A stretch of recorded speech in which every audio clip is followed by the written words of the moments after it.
Tuesday, the 3rd of December 2024, another early start this morning. I woke up at 5:30 a.m. I was going to edit videos on the train, however, I woke up in a kind of like depressed mood. So I thought it'd be a better idea to journal on the train. I came into campus at around 8:30 and headed into the gym, QMUL, which is our gym on campus. Today was my leg workout today, so just some squats and some hip thrusts.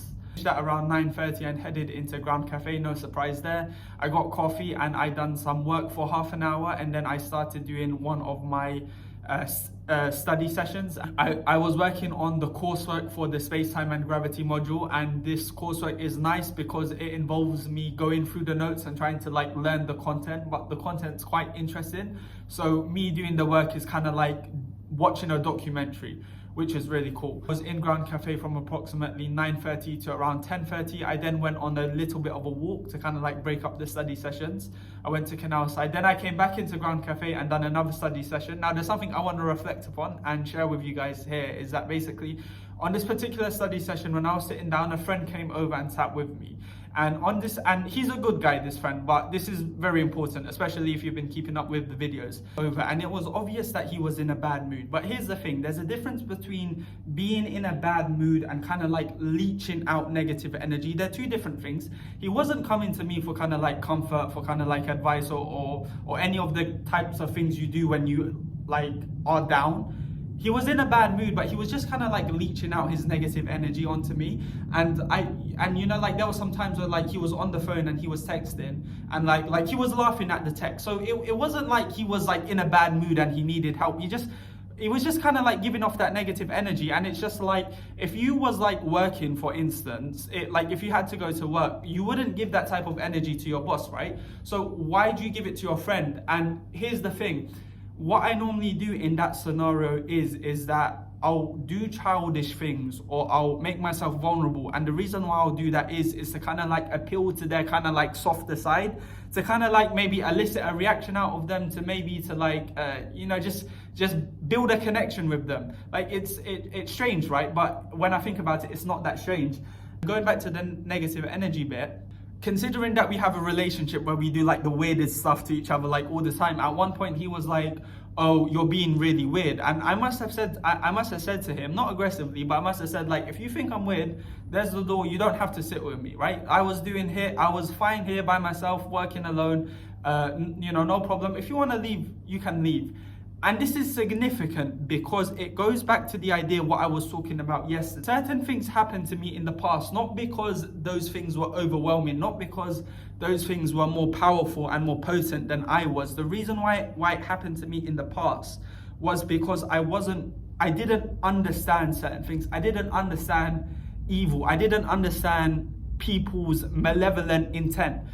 But now I'm at this point where I understand this now. And in the past, I understand that these things happened to me because I couldn't fight it because I didn't understand what I was fighting.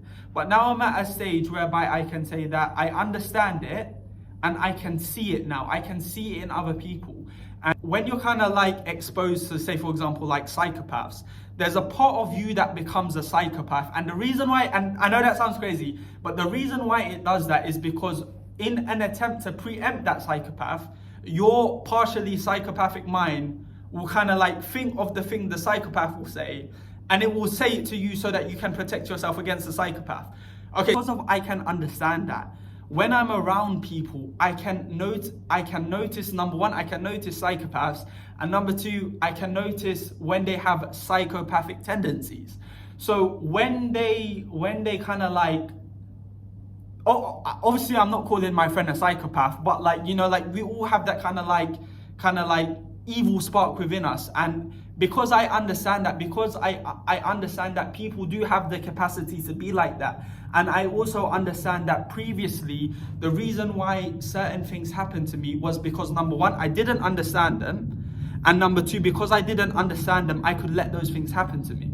Right? And that done a number of things. Number two, it made me very traumatized. It made me very scared because then something happened to me. I didn't understand it. So in everything that I do, my mind will read in something bad to it. The reason why it will do that is to protect me. But now I understand that, no, these things happened because I wasn't able to stop them, because I wasn't able to understand them. But I can use that slightly psychopathic part of me to kind of like identify the psychopathic natures of other people, and I can use it to say no and use it to kind of like fight against it.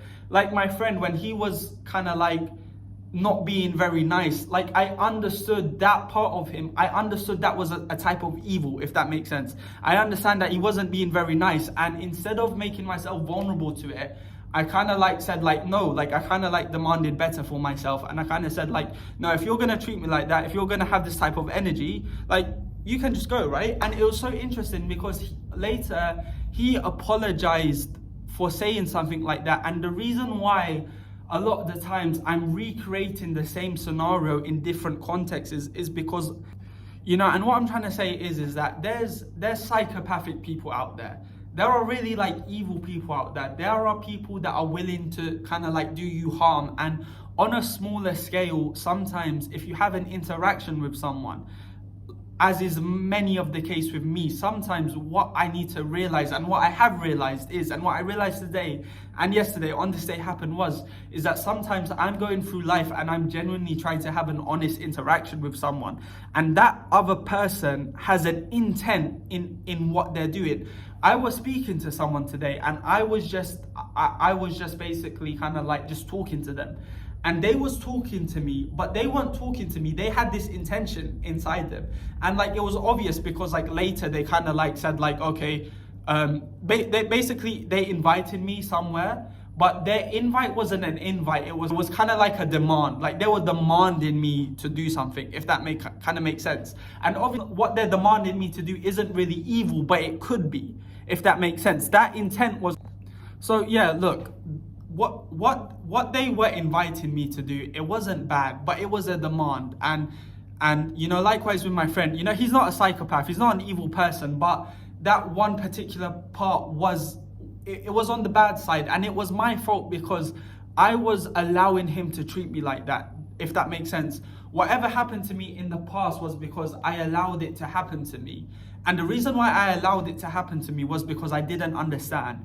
But now that I understand, I can stop these things from happening to me. And now that I know I can stop these things from happening to me, I don't have to be scared. I don't have to be traumatized. And it goes back to this idea, if you know the psychopath within, you can keep the psychopaths at bay. And what the segment? You can do this by, you know, that part of you, that kind of like mad part of you.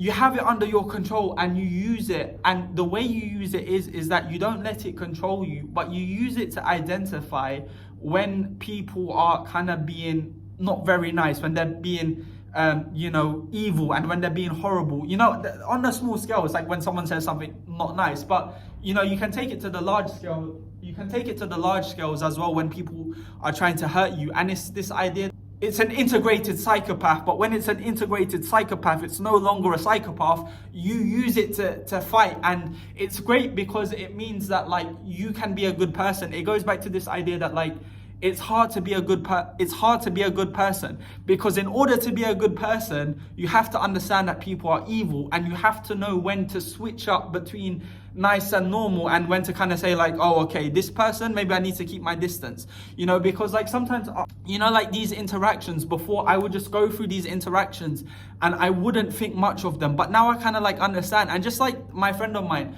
you know, when I kind of like put the barriers up and I kind of said like, no, you can't treat me like this, like he apologized, and now he kind of knows. So next time, it's not even that he's a bad person, but you're just showing people how to treat you. I hope that makes sense. I don't want to speak too long because I don't want to make the video long. Anyway, then after that, I bumped into Waleed, which was kind of nice. I never see him anymore. He told me some stuff, which was cool. I went to go wait outside for Jeremy, Vidushan, and Aryan. We're going Nando's today. They have a lecture. I don't have a lecture, so I went and waited for them. We went to Nando's. We got some food. It was really nice. I think it's something I have to do a little bit more, which is socialize. Sorry, not socialize. I do socialize, but I mean intended socializing. So like I'm quite content with like me going into uni and like I see everyone, and that's kind of nice. But I think I should have some kind of like more intentional social gatherings, if that makes sense. I've been doing that, so I've been arranging some stuff with some people. I'm gonna see this guy tomorrow. So yeah, we went Nando's. It was really fun. Vidushan doesn't have any money, so he just had to get a chicken breast. But hopefully good things happen to him. Hopefully good things happen to all of us. You as well watching. So that brought us up around to 2:30, and then at 3 to 5 we have our quantum mechanics lecture. So we was looking at the spin of the electron today and the kind of like maths to kind of like govern it. Spin angular momentum, I believe. And our professor, who normally has a picture of his cat, didn't have a picture of a cat for the classroom code. He had a picture of Paulie. Yo, Paulie! Some guy called Paulie exclusion, man, whatever. So that was 3 to 5, and then I stuck around to film some videos, but that was the end of the day. Thank you so much for watching. Hopefully this is the kind of like end of this kind of era. I'm not setting any deadlines because, you know, your body has a different timeline to you, but I think it's gonna be the end of this kind of like healing from trauma arc. So yeah, I've learned so much. Thank you so much for watching. Appreciate you guys.